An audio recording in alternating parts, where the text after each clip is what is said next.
Chávez, comandante, un faro de luz, grita Venezuela.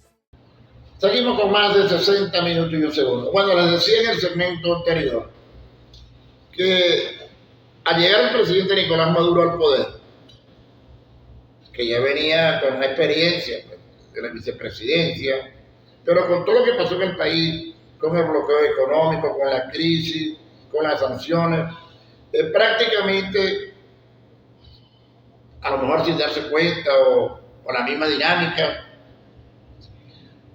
el gobierno venezolano fue cayendo en el viejo modelo político de Adrico Pérez.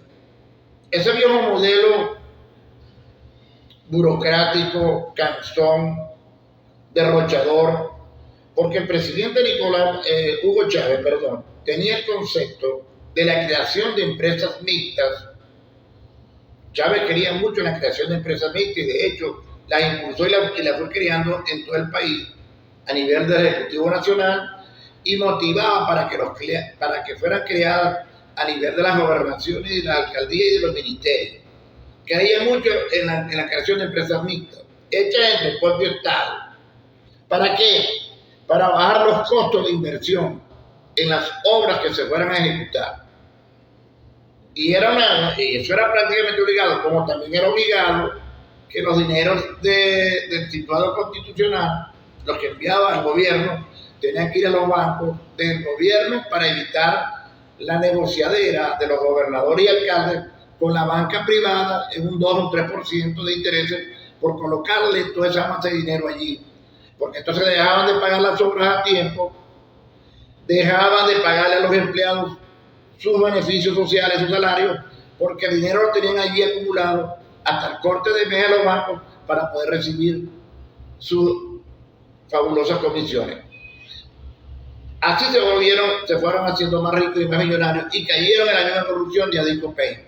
Lo que tanto se criticó ante la llegada de Chávez, lo volvieron a hacer. Hoy en día, el presidente Nicolás Maduro está retomando de nuevo, con mucha fuerza, el poder popular, darle más poder al pueblo, a las comunas. Han querido decir que, ¿para qué se le da dinero a las comunidades?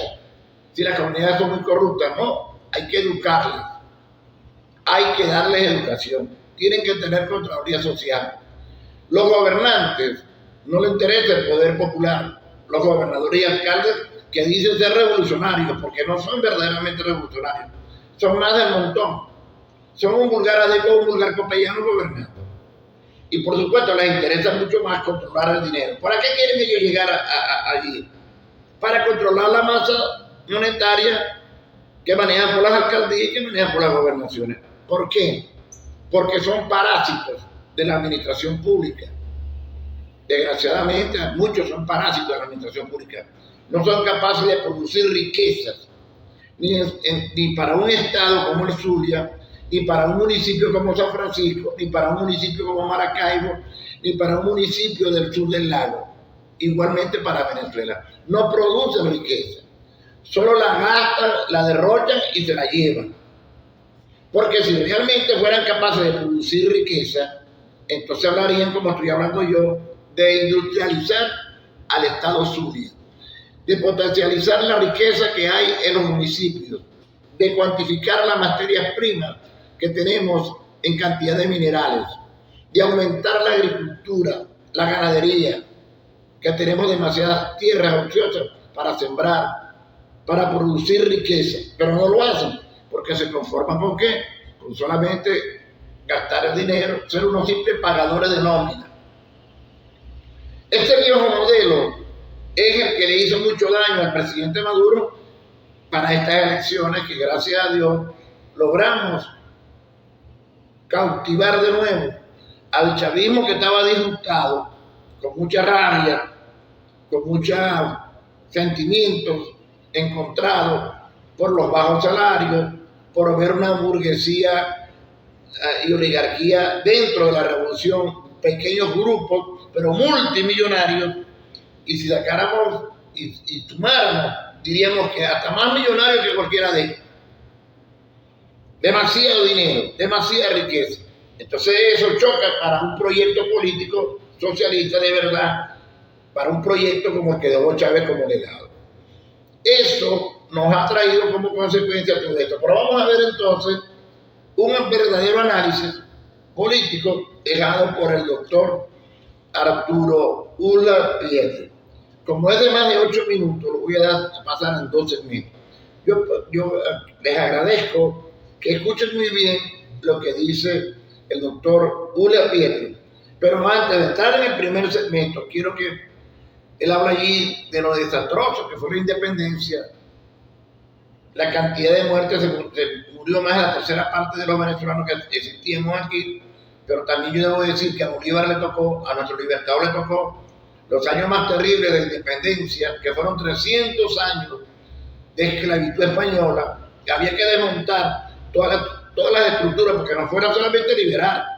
A Simón Bolívar le tocó desmontar todas las estructuras dejadas por 300 años por los españoles aquí en Venezuela, más aparte de liberar a las naciones. Entonces, por supuesto, fueron 20 años, como dice Ulloa, de independencia comparado con otros países. Ven ahí el doctor Ulloa Pietri y usted saque sus propios análisis. Bueno, nosotros estamos en este momento en Venezuela y yo quisiera que los venezolanos que oyen este programa lo entiendan así, viviendo una de las épocas más dramáticas y más importantes de la historia de este país. Yo no recuerdo sino 2 casos semejantes. La independencia de Venezuela fue espantosa. Hubo países latinoamericanos que ganaron su independencia en 2 combates en 6 meses y tuvieron muy poco traumatismo interno. Venezuela tuvo 20 años de guerra de independencia. Sacrificó la tercera parte de su población. Destruyó todas las instituciones que venían de 300 años de régimen colonial. Y se lanzó a un siglo largo de anarquía y de caudillismo porque no quedaba nada de qué agarrarse. Eso es un fenómeno único. Eso fue un proceso cataclísmico que llegó hasta Juan Vicente Gómez. Hacia el año de 1925-30 aparece en Venezuela la riqueza petrolera. Ese no fue un proceso cruento, pero fue un proceso cataclísmico. Venezuela para aquella época, grosso modo, y para que la gente se dé cuenta, tendría 2 millones de habitantes, 2 millones y tantos.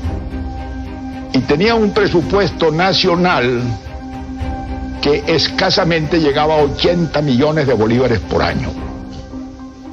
80 millones de bolívares por año. Y con eso se vivía. El país arrastraba una vieja deuda que venía desde la independencia, pero más o menos la manejaba y la sufría, y se atendía a las pocas necesidades que se podía con esos recursos.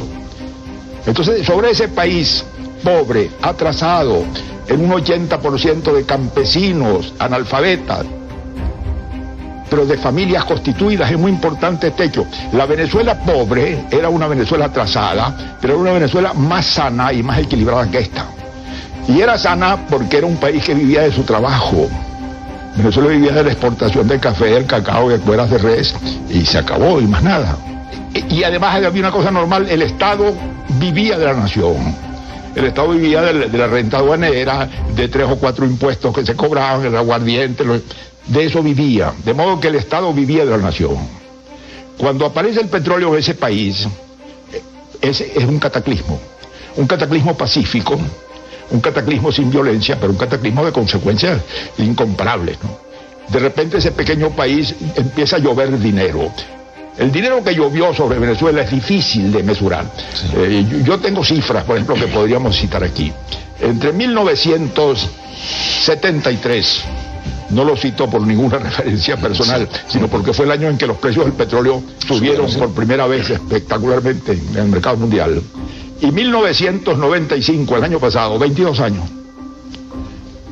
a Venezuela, no al Estado venezolano, a Venezuela, comprendida la industria petrolera dentro de Venezuela, le ingresaron por motivo de la explotación petrolera más de 260.000 millones de dólares. Esa es una cifra astronómica, una cifra que uno no puede medirlo.